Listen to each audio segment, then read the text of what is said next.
ABC 7 business commentator Richard Stern is joining us now. And Richard, the beat goes on. Haley, you've got it exactly right, and quite a beat it is. The Dow Jones Industrial Average and the Standard & Poor's 500 Index have now been up for 7 consecutive days. Now we have, again, new records for the Dow, new records for the S&P, and even the NASDAQ, which has been a laggard, is barely 3% away from its all-time high. We actually did see some selling early this morning. Heaven forbid the Dow is down by 25 points.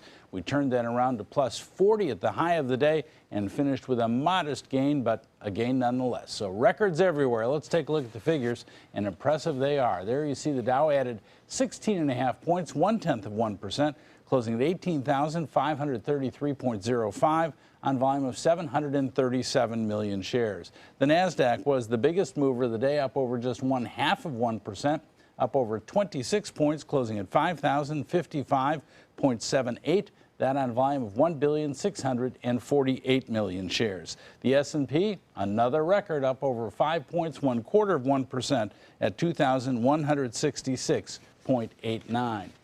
Well, a quick lesson on how Wall Street treats earnings. Hasbro, you are familiar with Hasbro. They've been making toys since 1923 in Pawtucket, Rhode Island, and they make things such as Frozen toys, Star Wars toys, $500 million in sales there last year, the Disney Princess, and they announced this morning a 10% increase in sales, a 25% increase in earnings.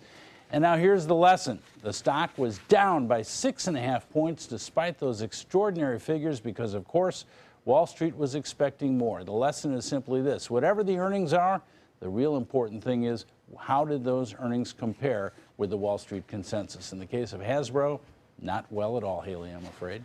That's never good news. And No. Richard, late news on Netflix. And not very good news there, Haley. Certainly that company has done very well, but fewer subscribers, fewer new subscribers added during the recent quarter. They announced that after the close today. So I'm afraid you're going to see Netflix with lots of down arrows tomorrow. All right. Thank you, Richard. You're welcome.